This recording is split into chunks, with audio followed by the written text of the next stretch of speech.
15 minutes or so? Yes. Yes. I can. Yes. Be. Yes.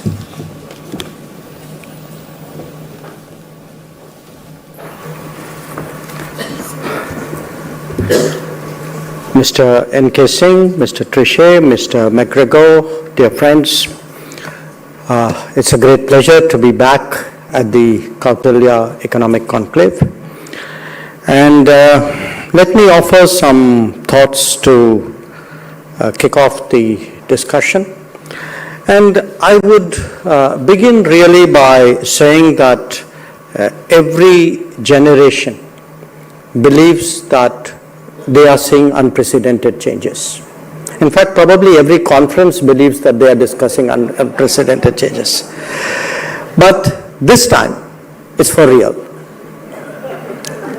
So I do want to say that turbulent times may actually be an understatement. I hope prosperity is not.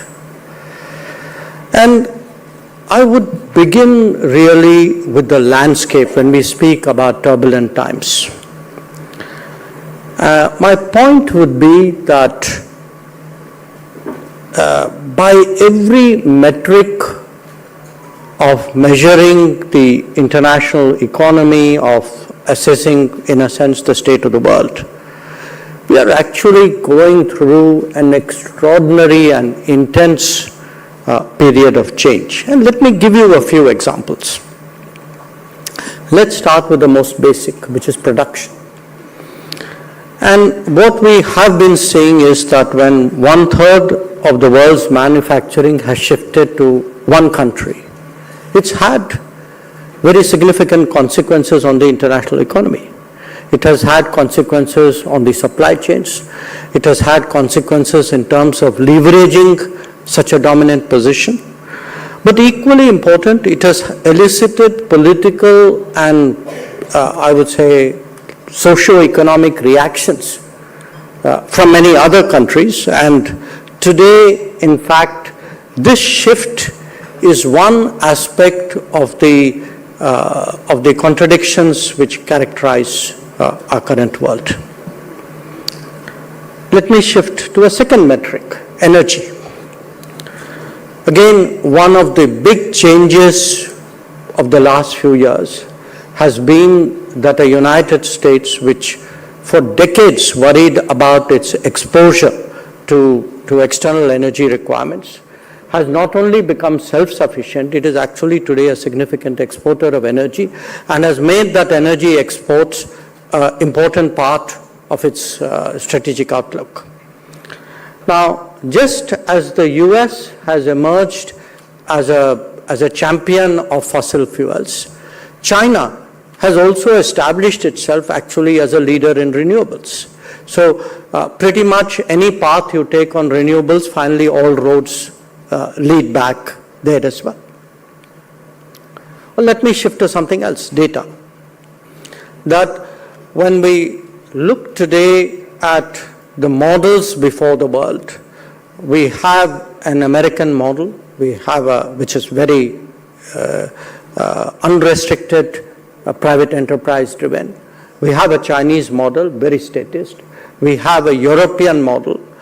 In many ways, we have an Indian model. And no doubt there would be others as well. Deriving from that, related to that, if one looks at the role of big tech, now there have always been big companies driving the global economy, but the position, the salience of big tech in today's world really represents a new level of prominence and influence of a few companies. I come back to trade. And what we have today, starting end to end, I said production and therefore concerns about concentration there. Then the worries about supply chains and the narrowness and fragility of supply chains. And then now the concern about overexposure or dependence on single markets. So really end to end today, it looks much more anxious than it did a few years ago. A different dimension is connectivity, where we have new routes which are being built, some man-made, some being opened up by nature, and which have really, particularly the polar route, the ability really to revolutionize logistics as we know it currently. And when it comes to finance, what we have seen in the last few years is, of course, a completely different level of application of sanctions. We have even seen the seizure of sovereign assets. We have seen the advent of crypto. As I said, by every metric, even in terms of resources today, the competition for rare earths and critical minerals is become a very major factor in competition between nations. And what it has also seen in parallel is a return of technology controls which people thought was behind them in the era of globalization. When it comes to mobility, demographic demands are competing today with social reactions to mobility. And there is a tension there which is playing out in different societies. And of course, the nature of weaponry, the nature of war has today fundamentally changed. We have seen that in multiple conflicts, starting with Azerbaijan, Armenia, Ukraine, Russia, Israel, Iran. So, contactless war, often with standoff weapons, but which can have a very impactful, sometimes even a decisive outcome. These are today the characteristics of this landscape of these turbulent times. And of course, the sentiment which characterizes these turbulent times is a growth in the opposition to globalization in many parts of the world. Now, it's not just that all of this is happening. All of this is also happening in a very short time frame. So the intensity of these multiple happenings actually converging on the global economy at the same time. This is today actually setting into motion a paradoxical situation where on the one hand the very factors which I referred to encourage higher risk taking. At the same time, because of the consequence of this, there is a serious effort also to de-risk every facet of both politics and economics. So this playing out of, it's almost like you're raising the height of the trapeze and removing the safety net with each passing day. And that is really today the state of the international polity.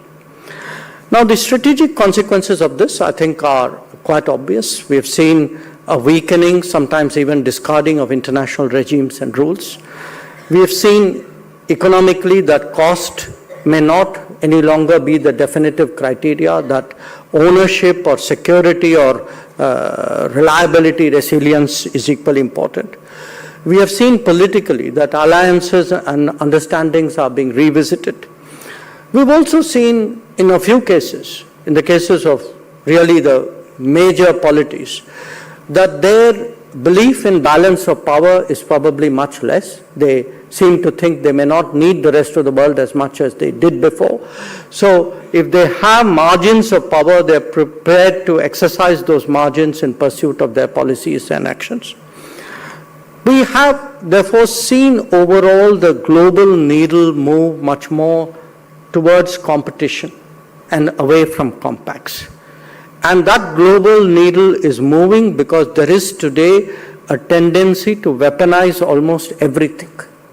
And that if a state has a tool in its toolkit, an instrument to be used, there is much less reticence particularly on the part of the major powers, to use that. So, all in all, yes, times are turbulent, to say the least, and we have, therefore, this challenge of how do we ensure prosperity. Now, every country faces this predicament. Obviously, so does India. But every country faces a different predicament. In the case of the United States, a country which, in a sense, underwrote the international system as we know it, has really been the harbinger of change.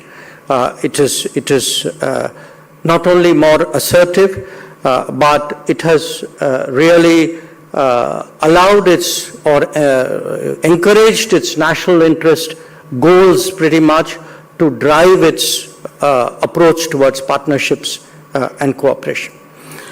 In the case of China, I think while they had clearly mastered the old system as we know it,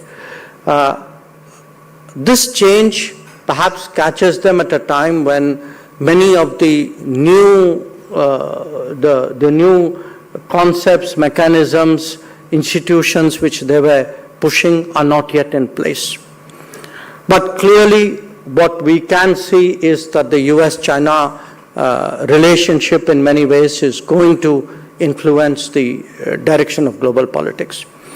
In the case of Europe, what was a sweet spot in terms of US, Russia, China, US particularly security, Russia energy, China trade, has actually got turned around, and every one of those aspects today has become a challenge. In the case of East Asia, I think for a geography like ASEAN, being caught between US and China is a very difficult predicament. For those further east, the question marks about both economic and security question marks today are big concerns. In the case of Russia, you can see that their current goals and their future opportunities perhaps are not aligned on the same plane. But what is, I think in a way, what differentiates India is most of these regions, they are actually defending their interests, they are trying to maintain their positions. Whereas the challenge for India is how to go beyond that how do we rise in these turbulent terms? Because for us, just defending what we have is simply not good enough. This has caught us at a time in our own history, in our own sort of curve, you can say, where we have to not only internalize and absorb these risks, but find a way of going beyond and continuing with our rise. And that, in many ways, actually brings us to the domestic policy choices and governance. And I'm sure many of the other sessions would have discussed it. But I do, from my vantage point, want to make one observation. Obviously, as a minister, I sit in the cabinet. In the cabinet, we have different committees. We have a committee on security. We have a committee on economic affairs. And we have, of course, the entirety of the cabinet. But whenever I see any proposal come up to the cabinet, and I'm using this as a shorthand really for decision making in this country, I look at it from the vantage point of what I presented to you. How does it help me to navigate and advance in these turbulent times? So when I see a proposal to deepen manufacturing, when I look at a mission to actually promote advanced manufacturing, semiconductors, for example, or electric vehicles or drones or space, when I look at a project or a set of projects or policies which would take forward infrastructure or which focus on human resources and skills, because again, this is something which India particularly brings to the table at this point of time. When we look at ease of doing business or of ease of living for the common citizen, I want to say for from my vantage point, every bit of this actually adds to our comprehensive national power and helps me actually to deal with these turbulent times. That for India, in many ways, the answer for a more difficult world is not just outside. A large part of that answer is inside. That if we can get our human resources better developed, if we can get our infrastructure moving faster, if we can get manufacturing to deepen more, if we can get new trade flows, because I think given the volatility, the uncertainty that we have seen this year, it is very clear that there is a very strong case really to diversify further the trade account as well. If we can address energy security, food security, health security, again, partly through a mixture of national capabilities, but by diversifying sources and spreading the risks. This is really today a strategy for India to pursue. And the posture that India adopts, and to my mind, it's a common sense posture, is really to have as many productive relationships as possible, but to make sure that none of them are exclusive and result in the denial of opportunities in other relationships.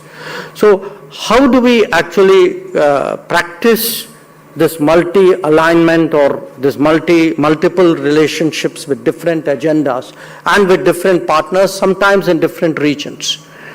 This is really the external challenge. The internal one, of course, is to improve every dimension of our comprehensive national power. And in my view, we've laid a very solid foundation in the last decade. I think these 5 years, given the international environment, will test us like it would test every other country in the world. But I think it is a test with which, where we approach it with a degree of confidence, with a degree of firmness, and certainly with a degree of hope that this approach that I have laid before you will give us the results that we need. So thank you again for your attention, and I will go back and join my fellow panelists.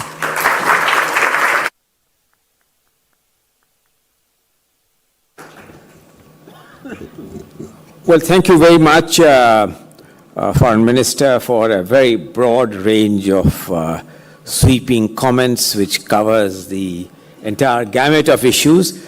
You certainly showed no signs of any fatigue of having traveled to different parts of the world, spending a night almost every day from what one reads in the newspapers to a different destination. Let me ask you a couple of questions, if I might, and then, of course, we'll request the panelists to add their comments and then request you for you.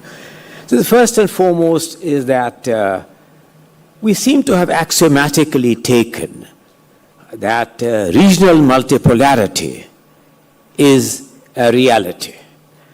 Now, multipolarity, is that an answer to effective international relationship? Is that a requiem of the old world order? Little earlier, very, very strident remarks are made about the future of the Bretton Woods, about the future of the WTO, indeed, of the future of the United Nations itself as a product of the Second World War. So do we take it that the regional multipolarity, in whatever form, congruous or incongruous, also means a requiem to the old world order which you inherited from the post-Second World War? That was my first broad suggestion to you. The second is, I thought that it was rather brilliant that you brought out the asymmetry in the way in which issues of energy security are being pursued. The United States, which was at the front line of seeking renewable fuels, is now gone back to fossil fuel. China, which was the culprit all along for excessive emission, has gone back to has indeed embraced renewable fuels in a manner which is unbelievable. How does it reconcile this? If people who have worked on this for a very long time, like say Nick Stern, who is here, and along with some of his colleagues, would say that forget about all this, market economics would settle this, because if the market economics propels you in the direction that the cost of renewables is significantly lower than the cost of the fossil fuel, then the promotion and seeking of market economics would be an important driver. My third and somewhat very selfish question is that it's all right, we see these uncertainties looming large. That's understandable. We see no end game to this uncertainty. But in all this, as we seek to promote a 6.8%, consolidate a 6.8%, I do not agree with some naysayers who have been proved wrong in the past, but continue to propel that view. 6.8% is a recalibrated growth figure, which the RBI has adopted only day before yesterday. How do we get from 6.8 to about 8%? That certainly entails, apart from improvement in incremental capital output ratio, which means productivity, would entail a significantly higher foreign direct investment. My immediate concern is, do you think and do you believe that the current Indo-US divide on multiple issues is going to significantly and adversely impact the prospect of securing direct foreign investment? My last point, addressed to you, Minister, that in the earlier period, you had taken multiple initiatives, some of which very laudable, in seeking out, in diversifying the sort of interests which we had. Quad was one of them, which we promoted. How do you see the future of these alternative arrangements, which was an important factor in the somewhat earlier period? Do you think that they will taper out to a whimper, or do you still think that there is life left in them? Minister.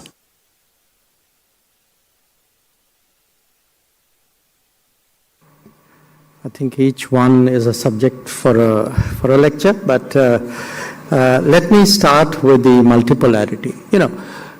Multipolarity is partly happening, but multipolarity partly has to be built.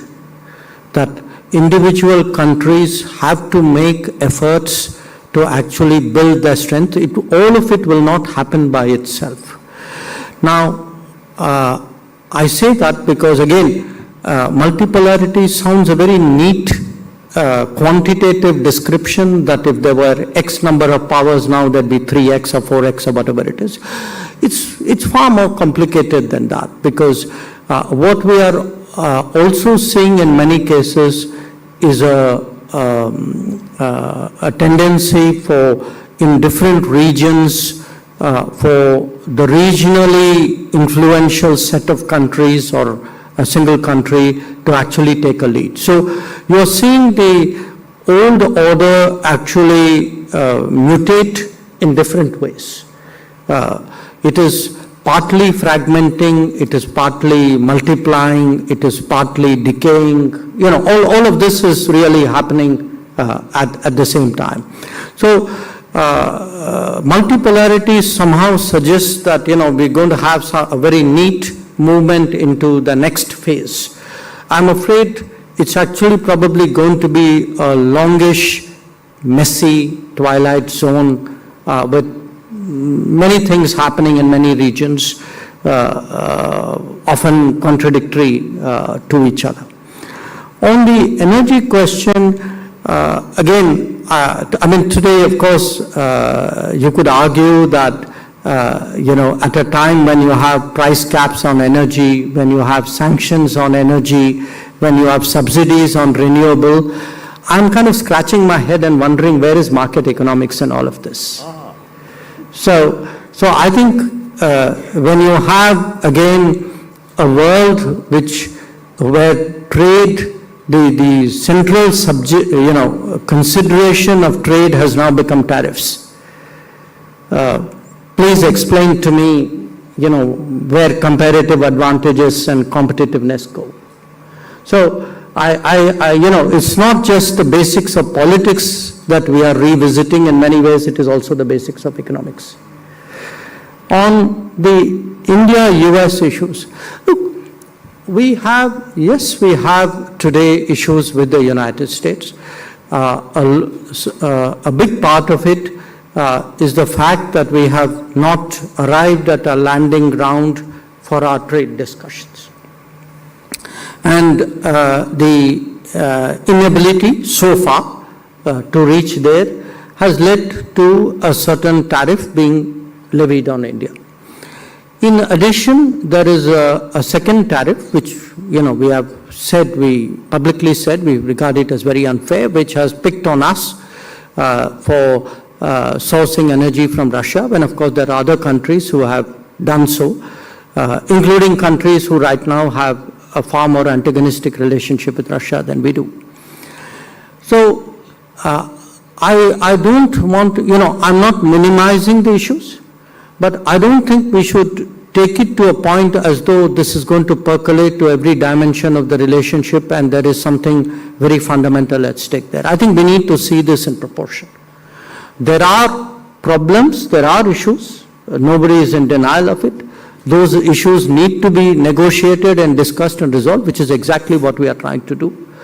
But I would really sort of hesitate to read very much more into it than the issues themselves. I think I also want to say a large part of the relationship is actually continuing either as business as usual or in fact in some cases even doing more than it was doing before.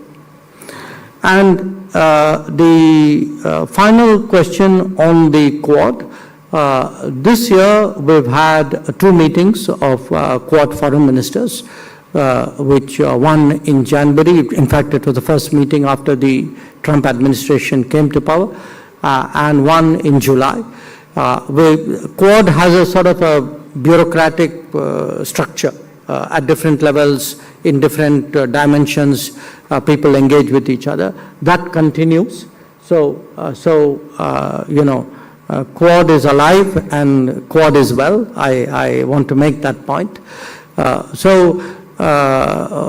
Again, when times are turbulent, when there are challenges, it's important to read both the landscape in a responsible manner and to assess that particular problem in the context of that landscape.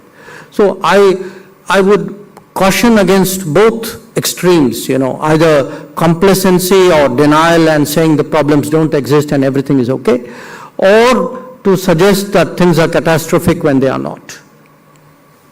Thank you very much, Foreign Minister, because those are very candid comments to somewhat provocative questions from me, deliberately so, because they would like to be potential investors would like to be assuaged that our reform trajectory, which we are currently engaged in, will take us in ways which this could be reinforced by external factors as well, including the fact that you mentioned that there may not be much of an impact, what I draw on the investor confidence. It would be a burst of adrenaline to potential investors, both domestic and foreign.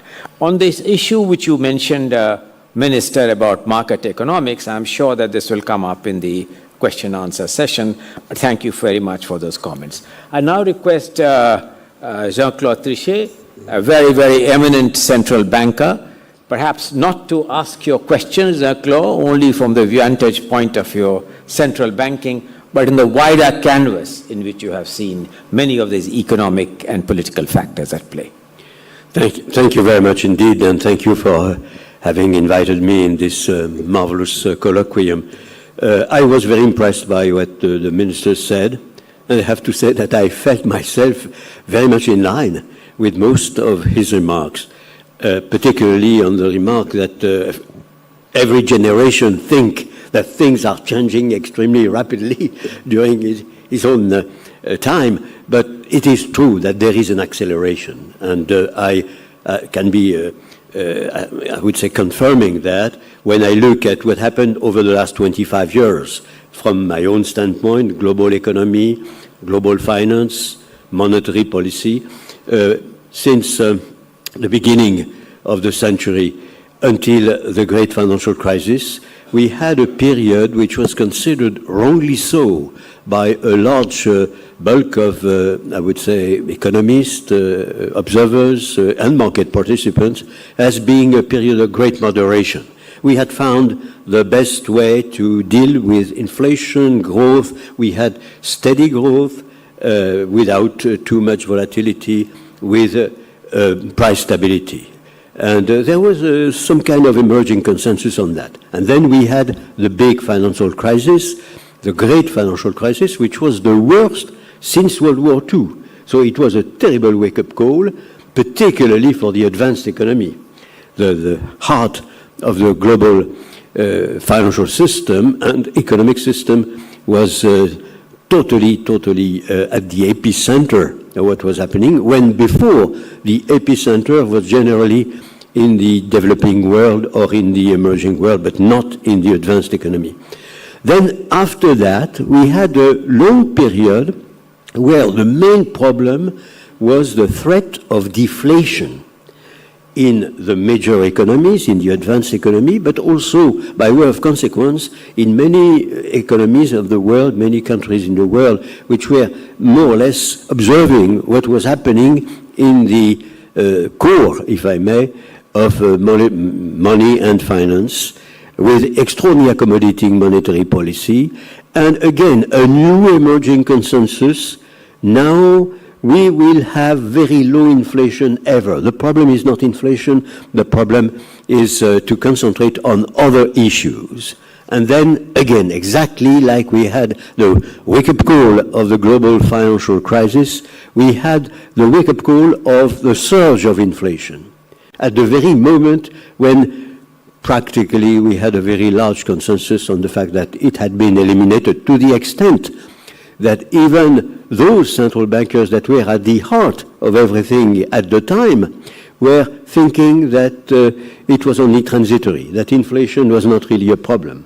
And it was the official statement of the major central banks, including the US central bank, in year 21. Until at the end of 21, there was a recognition that unfortunately it was much more than transitory, that it would be a medium-term issue.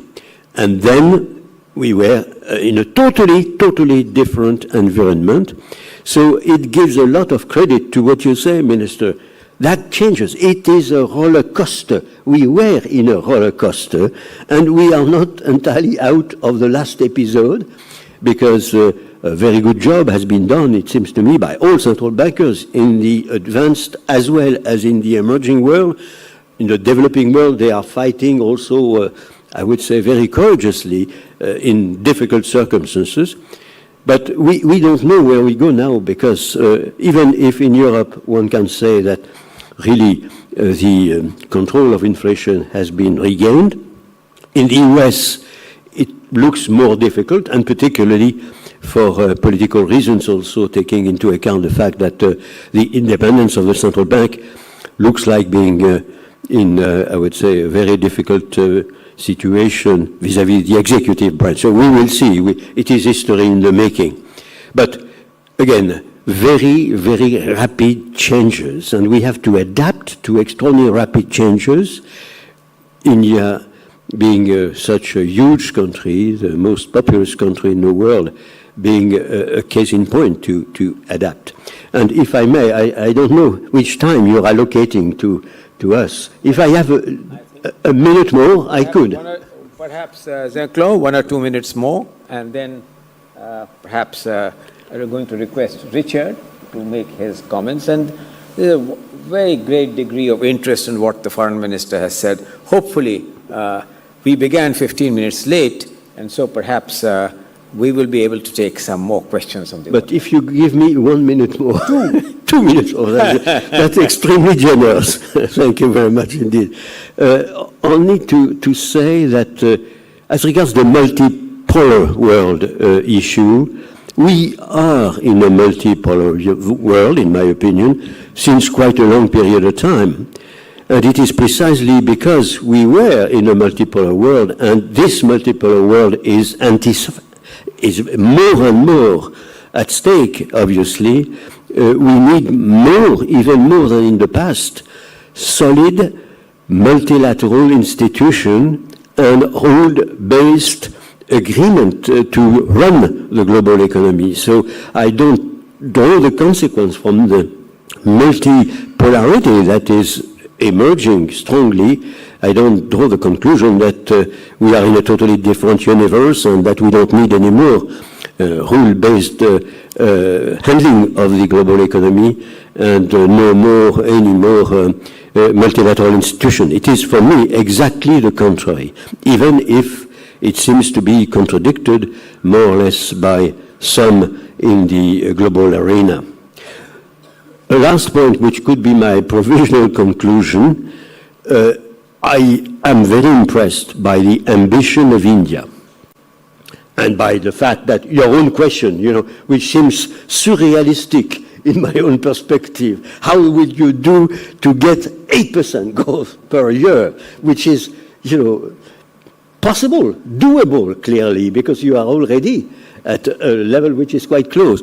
And perceived in a global perspective, I would say strategic global perspective, it's true that India taking more and more influence and place in the world is very important, in my opinion, and part of the overall stabilization of the complex world in which we are. And I would be bold enough to say that Europe has also to develop, and not only, of course, in terms of economy and finance, but also perhaps in terms of going a little bit more rapidly in the direction of political federation, which seems to me more or less commanded by our own situation, with Russia on the one hand and the US not being so keen on being a close ally on the other hand. And I will stop there. Thank you. Thank you, Claude. Can I request now Richard to make some comments? Before, Richard, you do that, I think perhaps considering your last comment, Claude, I think I'd like to inform the Foreign Minister that day before yesterday, Foreign Minister, there was a special session which we had at the Kautilya Economic Conclave, where Claude unveiled his ideas on what Europe can learn from the Indian Federation. And what he has said today is really an elaboration of what broad conclusion he had already reached day before yesterday. So that was just by way of information, Foreign Minister. But Richard. Thanks very much. I've often thought, why stop at 8? China grew at 10% for many years. What's wrong with that? But I applaud the ambition. Look, I will start where I was going to finish, because the Minister and Mr. Trichet both spoke about multipolarity. Now, there's many forms of that, obviously, but as the Minister said, it sounds neat, but it needs to be built. Or you could end up, as he said, in a messy twilight zone. Let me give you a few examples of multipolarity at the moment. Europe is multipolar. They've had a war for 3 years, and it could get much worse. No centre of power, multipolar. The Middle East is quintessentially multipolar. You've got Israel, Iran, Saudi Arabia, and so forth.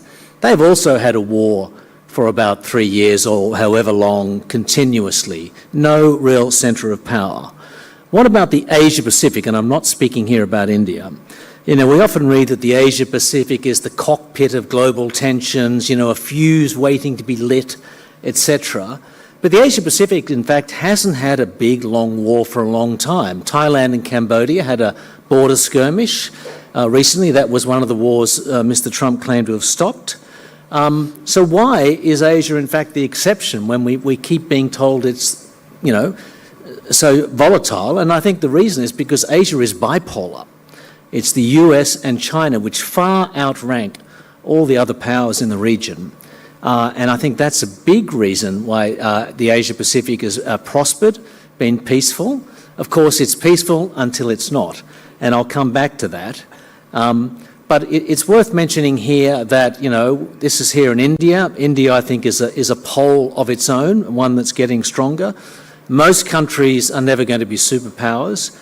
Most countries don't have anything like 1 billion people in them. So they have to be much more agile in how they're managing the new circumstances.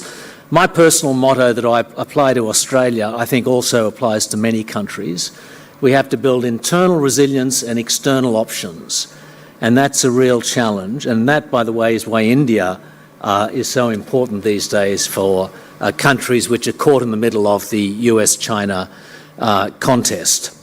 On the US-China contest, I think you've probably been to many conferences where you've heard about the Thucydides trap, the so-called idea that a rising power inevitably is going to fight with the established power.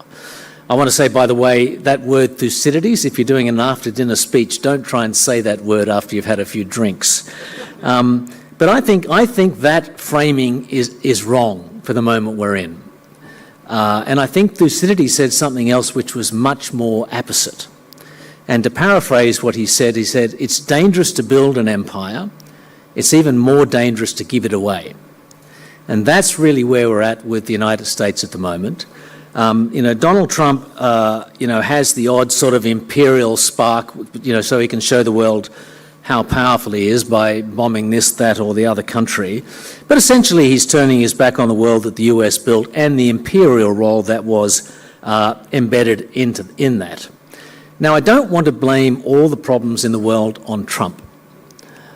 He was obviously right to be concerned about European defence spending and national security spending. Trump is not the only person, isn't leading the only country to have had concerns about Chinese trade practices. There is the joke about Trump that he's the wrong answer to the right question. But, it's important to remember the question. Donald Trump was not created in a test tube. He's responding to real-world circumstances, and that's why he's been so successful. So the key question, I think, with Trump is how we should benchmark his policies and what that means for China and other countries. I mean, if you'd asked me 10 years ago, I would have said that the US was a predictable power, China unpredictable. These days, it's the opposite. I think China is a very predictable power. We know what they want. They want to be a globally dominant tech power. They want to do to the US what they think the US is trying to do to China, leverage with controlling technologies. That flows into, I think, the second objective, which is separate but related. China wants to be the dominant power in the Asia-Pacific. So everybody has to take account of their interests in every decision that they make. Now, to me, there is nothing remotely surprising about that ambition. In fact, it would be strange if it were otherwise, given China's history and size. The US, I think Trump has become unpredictable by design. You can argue this unpredictability is tactical. In other words, the direction of policy, at least in trade, is relatively clear. How he gets there, not so much. In fact, the funny thing is that Trump's diplomacy, I think, what does it remind you of? It reminds me of the old Chinese imperial system of tributary diplomacy. In other words, the emperor would demand that people come to court, give him gifts, and once they'd given him gifts and sort of, confirm their inferior status, they would be, patted on the head, allowed to go away and live in peace. Trump is doing much the same. I don't know how else you describe the sort of conga line of people going to the White House, knocking on the door and offering them deals. I mean, it's humiliating, but it's meant to be. And the one country that ironically has not played that game is China itself, because China has leverage, in this case critical minerals, and it's using them. Trump is playing a tariff game, China is playing a supply chain game, and I think that is far more effective. Not too much longer. I think Trump has two aims. That's to cut imports, and on that I think he will probably fail, or he'll fail on reducing trade imbalances. His second is that he wants other countries to pay more for their defence or pay more to the US if they're providing security. And I think in that case he might succeed. I was in Taiwan recently at the headquarters of a big tech company, and the head of that tech company said something like this about Trump and the US and defence. He said, it's like somebody was guarding your factory for 40 years for free, and now they want to be paid. And we're not quite sure how that occasion will play out. I'll have to cut my remarks. So China has proved it has a lot of leverage at the negotiating table. Sure, its economy is growing more slowly. It remains robust. Its military capabilities are expanding. Diplomatically, its convening power, I think, is greater than ever. Also, look at a place like ASEAN, for example. Every single ASEAN foreign minister would meet Wang Yi, the Chinese foreign minister, at least 3 times a year. Once in their country, once in his country, once at an international forum. They'd be lucky to meet a Secretary of State once a year. So are we looking at a situation in the region, Asia-Pacific, not so much the Indo-Pacific, that the existing hegemon is being eclipsed and a new hegemon is about to take their place? In other words, the king is dead, long live the king. And I would say not so fast. Why is that? First, the US is far too big and far too powerful on so many benchmarks to be dethroned or ignored. But I think more importantly, let's look at China's position in the region. China cannot and will not be the US on trade. In other words, the final destination for imported goods. China's imports have been flatlining lately. It's mainly raw materials and intermediate goods.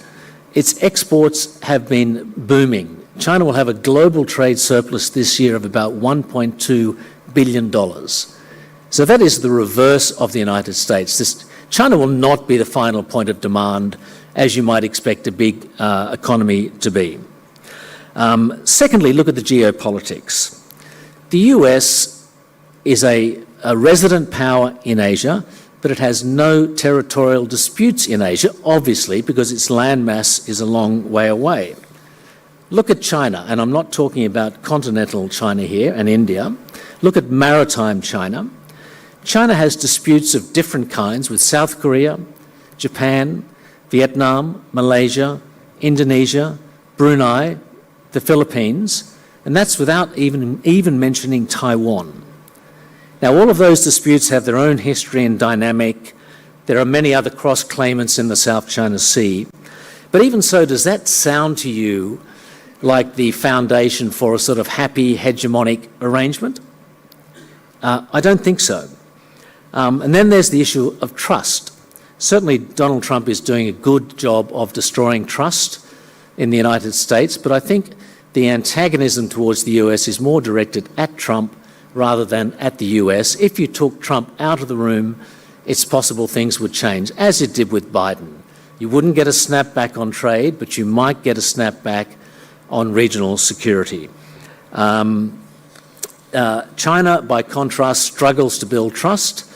And as Joseph Liao said in a session yesterday, look at the South China Sea. China scores lots of tactical victories and it promotes them with vigour. We have a minute.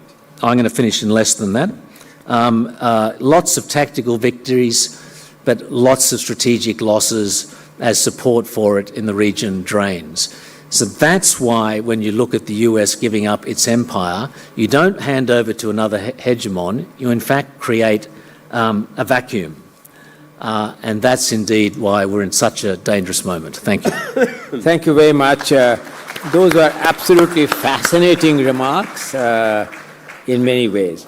With your indulgence, Minister, since a wide variety of interests and since we began, we have roughly 10 minutes for question and answers.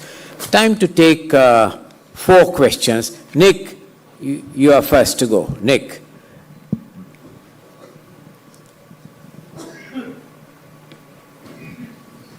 Thank you, first and foremost, for a really splendid panel. It gave us so much to think about. I wanted to pose my question to Minister of External Affairs, but to pick up on a question essentially which NK began. We've talked a lot about growth and resilience, and particularly, of course, growth and resilience in India.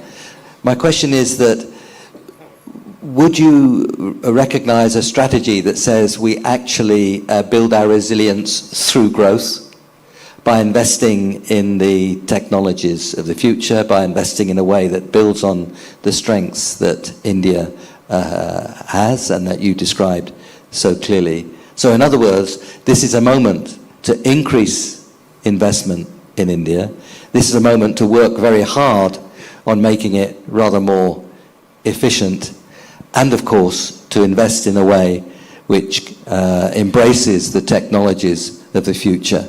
To use one sporting analogy, I think when it comes to energy, China is skating to where the puck is going, and the United States is skating to where the puck used to be. And India, I think, can look through that, and this is where the economics comes in, invest where the costs are actually attractive over the medium term, and which builds on India's extraordinary strengths in its natural resources, particularly solar, and of course its people. Thank you. Minister will take all the 4 questions together, give the shortage of time. Next, you want to ask a question? Jean-Pierre Lando? Yeah, it's a question for the Minister as well. To which extent are geopolitics going to be driven by technological competition between the main powers? How would you assess the chances of China overcoming the US in major technologies? And how do you assess the role of India in that competition? Next question. I don't see any hands raised this side. This side? Yes. Yeah. Dr. Arun Pandey. So I want to pose a hypothetical. The case on tariffs in the United States is in the Supreme Court, and we'll probably hear it sometime during this month. Suppose that the Supreme Court rules against President Trump and says, well, you really don't have this power. How do you see that impacting both India and the rest of the world? Thank you. Last question, Dr. Rakesh Mohan. Thank you. Thank you very much, Honourable Minister, for really a very thoughtful and thought-provoking address. There was a mention of India diversifying its trade, given what's happening with the US in particular, I would suppose. How do you see the prospects of India diversifying its trade more towards Asia? And given that the huge trade deficit we have with China, the only way in some sense to go for diversifying trade with China is for us to be exporting more to them. And do you see any prospects for that? And do you see any possible segue towards India possibly thinking of proceeding towards joining the CPTPP? All right. Minister. Okay, I'll make my comments and perhaps my fellow panelists would like to add to it. Yes, this is with regard to Nick's question. Yes, absolutely. I think today our challenge is to build manufacturing because, there were decades where, in a sense, I would call it lost decades, where manufacturing certainly was concerned in this country. So we have to play catch-up in many areas, but not play catch-up in a way in which we miss the contemporary opportunities. So if you look today at the kind of policies the priorities which the government is pushing, so you look at semiconductors, you look at electric vehicles, you look at renewables, you look at drones, I think we need to do both advanced manufacturing as well as, you could say, orthodox ones, and try to get the optimal mix of it. And you have to do that because at the end of the day, it is technology which is going to make a big difference. And certainly when one looks at the promise of potential of AI, for me this year, probably, I was at Munich the day J.D. Vance delivered his famous speech. But I was a few days before with the Prime Minister at the AI summit in Paris, where also J.D. Vance spoke about AI and the, the revolutionary possibilities it holds if you don't restrict it. We ourselves are holding an AI Impact Summit next year. So today, if there is an X factor, I would say, again, I'm giving it to you from my perspective, in terms of the capabilities of countries and their sharpening ability to compete, a lot of it would be technology and certainly would center around AI. On the question of, geopolitics and technology, yes, historically, a lot of geopolitics has been driven by technology. In fact, I tomorrow would be going back to my alma mater, and my own PhD subject was how nuclear technology coming in the early 40s as the Second World War was going on actually ended up shaping the attitudes of the major powers to each other, and in a way became the conceptual strategic foundation of what later on became the Cold War. So geopolitics has to a large extent been a function of technology competition for centuries, and there's no reason it should be any different now. And to the, where the US stands vis-a-vis China. Again, it's very hard to give a sweeping answer. But the fact is that in many areas, clearly the US is going to get a run for its money, which would not have been the case a few decades ago. And these are, I would say, instructive for a country like India, which is, how do you build those deeper strengths? How do you create a workforce, the startup culture, the entrepreneurship, the institutions, really to look at imbibing, absorbing, and creating technology. The hypothetical question you asked is very difficult to answer because it is hypothetical. I think I deal in a world of realities, and my reality right now is at 25% and 25%, a 50% tariff, and that is what right now we are negotiating. So, whatever happens, at the end of the day, there has got to be a trade understanding with the United States. There has to be one because it is the world's largest market, but also because it is, much of the world has reached those understandings. But it has to be an understanding where our bottom lines, our red lines are respected. In any agreement, there are things you can negotiate and there are things you can't. And I think we are pretty clear about that, and we have to find that landing ground, and that's been the conversation really which has been going on since March. Finally, on diversifying trade, moving towards Asia. Most of our initial free trade agreements were actually almost all with Asia. They were with ASEAN, they were with Japan, Korea, they were individually with some ASEAN members. And the challenge today which we face is that in many ways these are economies which are competitive. And in many cases, because of the supply chain nature, they have also provided a pathway for China. So I would very honestly say our focus should be on FTAs with economies that are not competitive, where there is really a deep, sustainable, predictable, and real market economy at work, which is why we are very pleased with the UK FTA, which is why we are very serious about an EU FTA, and which is why we are striving for an understanding with the United States. Well, did you want to chip in to say one word, since the minister said that in case the panelist wishes to respond to any of the questions? I'll say one thing quickly. Yes. Yeah. I think on Chinese technology, I think finally people have realized this old idea that since China is a state-led economy, it can't be innovative, it can't be creative. That's completely wrong. And we're still coming to grips with understanding the Chinese system. When Japan was beating the world, whole libraries were devoted to new Japanese management techniques, just in time, etc. So I think we kind of need to do the same thing with the Chinese system, you know, the Chinese factory, whatever, as well.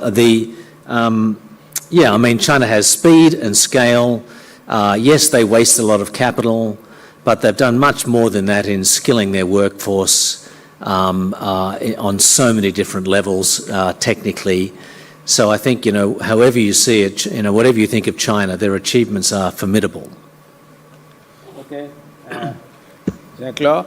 Only to say that the human resource of India, and I understand the kind of lucidity you have on the medium and long-term chances and challenges of India is such that I have to say that it reminds me the kind of confidence I was myself experiencing years and years and years ago in South Korea, where they had the feeling that nothing was impossible.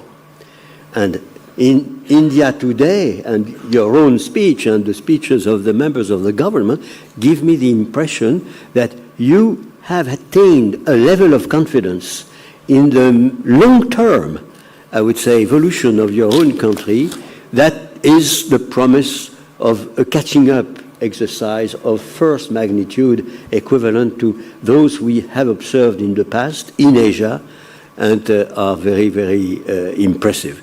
So, and I re-say that the Indian growth and the Indian influence is part of a better world, in my opinion, in the future. May I just add one sentence? Please go ahead, Minister. I would say that that very spirit also leads us, gives us the confidence that any trade agreement we would negotiate with anybody would be fair and balanced. Well, with those sanguine words, these are the closing remarks to the closing session of the 4th Kautilya Economic Conclave. We end with a degree of optimism, not only emanating from what the earlier interventionist has said, but with the Foreign Minister agreeing fully with what Conclave has said, namely that the voice and confidence of India would be decisive as a contributor to global prosperity, of which India would also be a beneficiary. So thank you very much, Foreign Minister, for the honor you have done, and thank you for your continued support. I think a group,